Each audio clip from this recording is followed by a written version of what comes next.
If you're a fan of VR, you might have heard of Oculus Story Studios, a now defunct arm of Oculus that created AAA-produced VR short films like Henry, Lost, and Dear Angelica. When I first heard about Oculus Story Studios and how it was comprised of former employees from Pixar and Disney, I was really excited. Early on, the studio announced 5 VR short films, but only 3 were ultimately released before Oculus decided to shut the studio down. But why? If Oculus isn't going to do a post-mortem explaining what happened, I'll take a stab at it from my perspective. The closure of Oculus Story Studios could almost entirely be due to monetary reasons. Even though Oculus has been heavily investing in VR content, perhaps the company didn't think there was a pathway to profitability producing animated VR films. As a VR enthusiast, film lover, and critic, however, I'm going to focus my attention to where I think Oculus Story Studios fell short from a VR content perspective. Perhaps the studio's biggest shortcoming is that it wasn't as experimental as it should have been. Granted, it probably wasn't around long enough to get that far, but most of the division's projects could have been effectively told through a standard non-VR TV. If you ask me, for an experience to fully take advantage of VR, it needs to do 2 things well. The first is delivering a strong sense of presence, or the feeling of immersion completely around you that's so strong that you momentarily forget where you really are. The second thing that VR does really well is that it can give you player agency, to control and unfold the experience in a way that is unique to you. For instance, games like Job Simulator and Fantastic Contraptions allow you to solve puzzles with complete movement and freedom that only you could express. You could argue that Oculus Story Studios provided a heightened sense of immersion with movie shorts like Lost and Henry, but they didn't really touch upon freedom of player agency to shape the narrative at all. For example, let's start off with Lost, Oculus Story Studios' first VR title.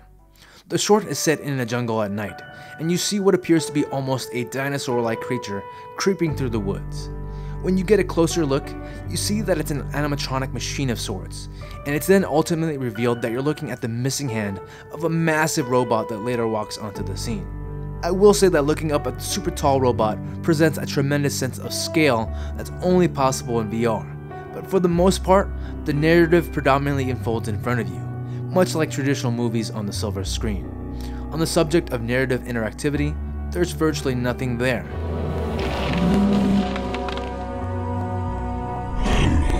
Moving on to Henry, the studio's second film is the tale of a cute porcupine that can't make friends with anyone because of his prickly quills.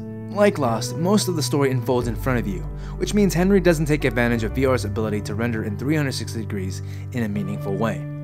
Perhaps the only uniquely VR thing that happens in the short is that Henry will occasionally look at you, but that's about it as far as interactivity goes.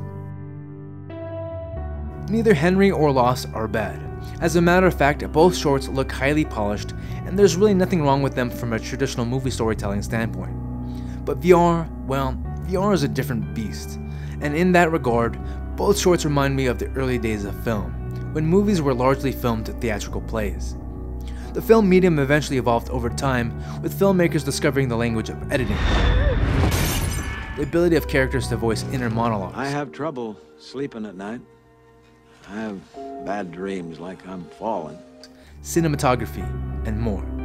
Films like Pulp Fiction, for instance, not only showcase the story of multiple protagonists at once, but edits them out of chronological sequence so that when the stories intertwine, the audience gets a more meaningful and gripping understanding of the plot by the end of it. Pulp Fiction is truly a film that used the medium's strengths well. VR needs to do the same. Of course, it took film several decades to get there, and I suspect VR has a long road ahead of itself to figure out its own language. To its credit, Oculus Story Studios admitted just as much when technology director Maxwell Planck gave a talk at Oculus Connect 2 back in November 2015. But how something feels good and how audience members, how you tell them a story in VR and what makes VR unique, I don't think we've found that. I think Henry is very theatrical, and I think Lost is theatrical, and we're making mistakes of the action is kind of in front of you. We haven't figured out how you can tell story around you. But it's because we don't know yet, and so we're making those mistakes of what we know. To overcome this hurdle and to leverage the medium's strengths, I think VR storytellers will need to be more experimental, and will have to think outside the conventional storytelling box. It's also important to take note of VR's hurdles as a storytelling medium.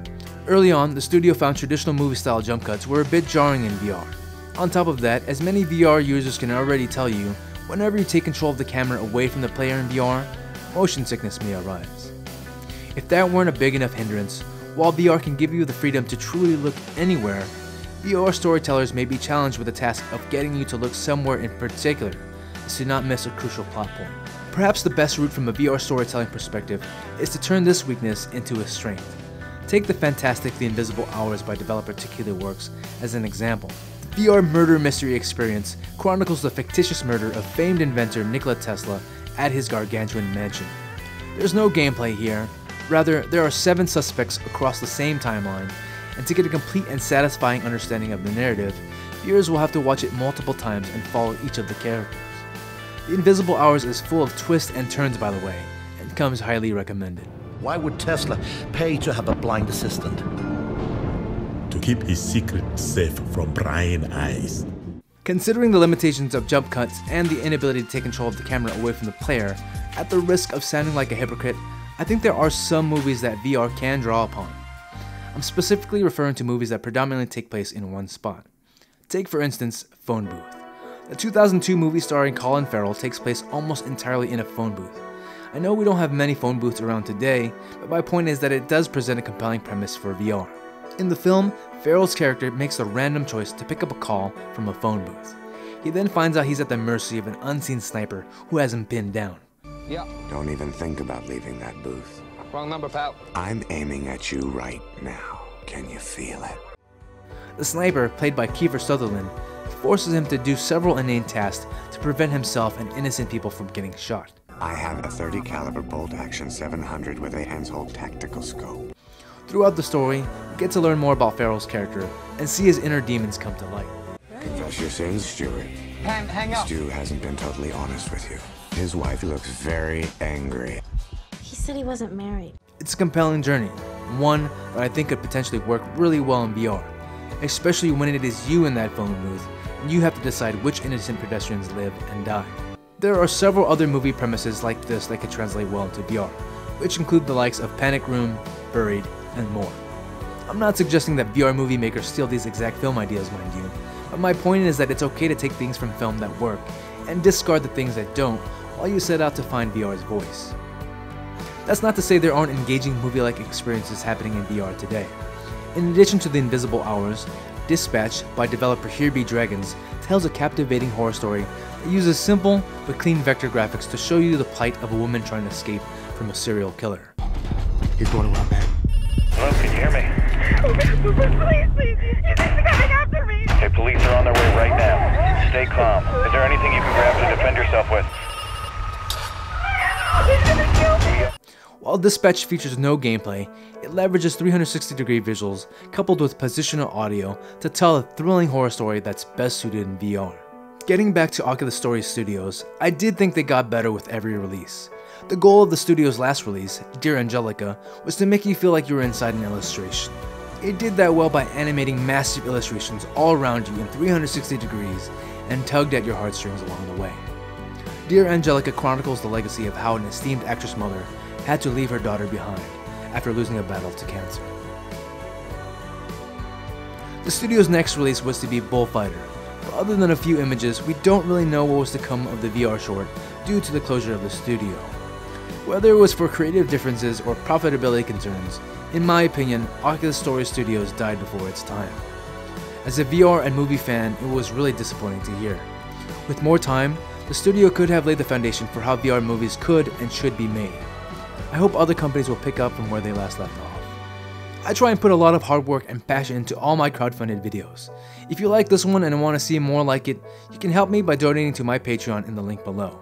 In addition to helping me produce the best VR videos that I can muster, you'll get early access to videos, written articles, exclusive content, and more. Thanks.